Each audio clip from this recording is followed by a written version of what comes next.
Ok, bienvenue dans cette vidéo, c'est encore Aristide, votre frère. On va répondre donc aux questions, différentes questions posées. Les amis, est-ce qu'il y a la forme? Est-ce que ça va? Donc, je vais sélectionner 3 questions, comme je vous ai dit à la précédente vidéo. Et les 3 questions, je vais d'abord citer les noms pour ne pas vous perdre. La question de le péché d'El-Homme Tanner. Mais j'ai dit prochainement, tu poses une question sur ce mur, je boycotte, je masque, je supprime. Et encore, je t'ai dit, pour aller plus loin, il y a un programme qui coûte 80 €. La personne qui est nouveau ou nouvelle sur cette chaîne, si tu es adepte du gratuit, tu n'es pas bienvenu. Donc, je préfère te dire d'abord au départ pour que tu ne consommes pas inutilement tes mégas. Parce qu'il faut apprendre à investir sur votre savoir. La deuxième question, ça sera de Nathan Cruz. Et la troisième, et qui va achever la vidéo, Jonathan Fedje. Je vais répondre, comme j'ai dit, de manière précise et concise, les amis. Les amis, vous êtes à la source d'eau vive, l'eau claire, comme l'eau de roche. Voilà. Et si tu es une nouvelle personne, il explique bien, hein. Je vais faire comment pour le contacter. Avant de venir, il faut savoir qu'il y a un programme en formation vidéo qui coûte 80 €, où je montre comment constituer toi-même ton dossier sans avoir besoin de personne. Voilà. On va donc passer à la première question de le péché d'El-Homme Tanner. Qu'est-ce qu'il pose comme question? S'il vous plaît, si toutes les universités ou hautes écoles où il y a notre filière nous demandent d'être en Belgique pour déposer nous-mêmes nos dossiers, la suite se passe comment? Ça, c'est le péché d'El-Homme Tanner. D'abord, tu n'es pas nouveau ou nouvelle sur cette page parce que sur Internet, là, il y a des gens qui ont les faux profils. Tu ne sais même pas si c'est leur vrai nom. Là, ici, c'est la dictature de la politesse. Une phrase, un commentaire commence par bonjour. Donc, dorénavant, tu es boycotté, tout simplement. Et sans rancune. OK? Voilà. Alors, de manière simple, qu'est-ce que Del-Homme Tanner demande? Il dit, voilà, les universités ou hautes écoles qui demandent qu'il faut être sur le territoire afin de postuler. Baisse-toi, je travaille. Les universités qui demandent d'être sur le territoire avant de postuler. Si vous n'êtes pas sur le territoire, comment ça se passe?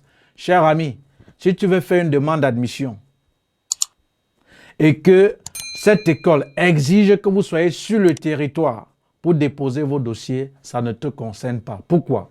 Parce que déjà, pour être sur le territoire, il faut avoir un visa. Et il faut avoir même un titre de séjour. Néanmoins, si tu as Boza, et même si tu as Boza, ça suppose que, et si tu n'as pas encore régularisé ta situation, tu peux avoir Boza, tu as demandé par exemple l'asile politique, on doit te donner une carte. Ça veut dire, avec cette carte, si à jamais c'est positif, parce que ce n'est pas forcément que tu as demandé l'asile que ça sera positif.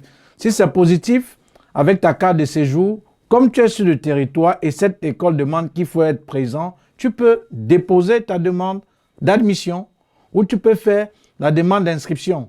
Mais par contre, si tu n'es pas sur le territoire, comme c'est votre cas pour la plupart, puisque vous êtes candidat hors Union européenne, pour être, il faut le visa. Alors, cette école-là ne te concerne pas. Ne perds pas l'énergie à lire même les conditions dans cette école-là. Utilisez cette énergie pour pouvoir chercher d'autres écoles où on peut postuler de manière normale. Soit vous envoyez le dossier physique, soit vous postulez en ligne en mettant une personne de contact. Bref.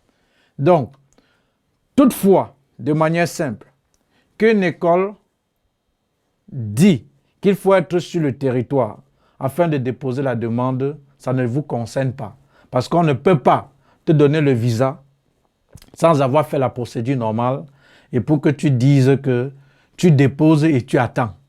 Et même, attention, ceux-là même qui sont encore sur le territoire, si vous n'êtes pas en ordre sur le plan administratif, c'est-à-dire sans papier, vous ne pouvez pas postuler dans ces écoles.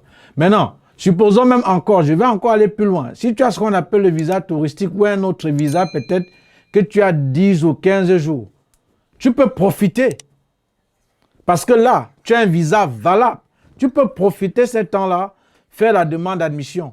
Mais attention, si l'école accepte, supposons que tu as eu un visa de 15 jours et que tu es arrivé, tu as profité pour vouloir peut-être postuler dans cette école.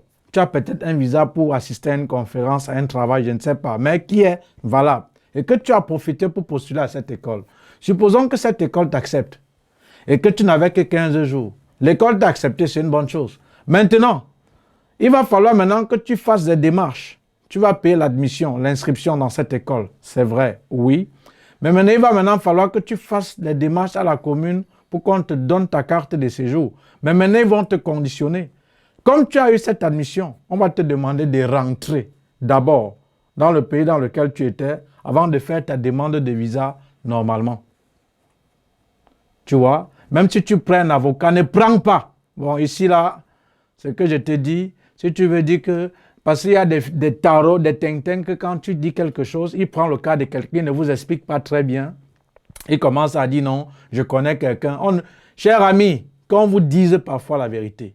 Voilà. Ce qu'il faut retenir de manière simple, pas pour peut-être tirer la vidéo, à partir du moment où monsieur Delhomme Tanner, le péché Delhomme Tanner, à partir du moment où une école vous exige d'être sur le territoire avant de déposer votre dossier, cette école ne regardez plus. Ça ne te concerne pas. Parce que pour être sur le territoire, il faudra avoir le visa. Maintenant, supposons que pour une raison ou une autre, tu as obtenu un visa, je ne sais pas, un visa travail, il y a beaucoup de types de visas. Et peut-être c'est valable pour quelque temps. Tu veux profiter durant ton séjour pour t'inscrire dans cette école. Et sache que tu vas t'inscrire dans cette école ou peut-être tu vas faire la demande d'admission. Si on t'accepte, supposons que tu avais 15 jours, 1 mois, 3 mois. Maintenant, il va falloir que tu fasses des démarches au niveau de la commune. Maintenant, ils vont t'exiger que tu rentres dans ton pays d'origine, fais la demande de visa pour cette école. Parce que tu n'as pas eu le visa pour venir postuler dans cette école. Peut-être tu as eu le visa pour venir faire je ne sais pas quoi. Mais ce n'était pas pour le truc d'école. Est-ce que tu m'as compris? Si vous n'avez pas compris, vous posez en question, vous posez en commentaire des questions. Voilà. On va prendre la deuxième question de Nathan Cruz. Bonsoir, monsieur Aristide. C'est possible de faire une demande de visa avec une promotion sociale? Je te déconseille déjà. Je vous déconseille. Voilà. Je vais peut-être vous dire pourquoi. Après, je finis de lire la question et je fais les commentaires. Et avoir un avis favorable? Non. Voilà. Je continue. Allez écouter ces charlatans. Non, il y a telle école qui donne le truc sur une promotion sociale. Les amis, quand je t'informe ici, ok, ce que les gens disent là, ça ne m'intéresse plus. Tout ce que je t'invite à faire, que d'entendre ce que des gens ne sont même pas responsables de ce qu'ils disent. Tu pars ce que je t'ai dit en fonction de ce que tu lis dans le site internet de l'Office des étrangers ou même de cette école. C'est ça qui a la vérité. Parce que le plus souvent, ces gens qui te tiennent ces discours, c'est possible. J'ai vu quelqu'un faire avec. Il dit que ce qu'il a entendu, jamais ce qui est vérifié. Tu comprends un peu ça? C'est pourquoi les commentaires là, ça ne m'intéresse pas. Vous comprenez un peu? Il dit que ce qu'il a entendu, mais il ne dit pas ce qui est. Les amis, ici il y a les lois. Ici on marche selon les normes. Voilà. Si tu boycottes ces normes, ça veut dire que tu es passé par un autre chemin et il faut expliquer dans ce chemin pour que tout le monde comprenne.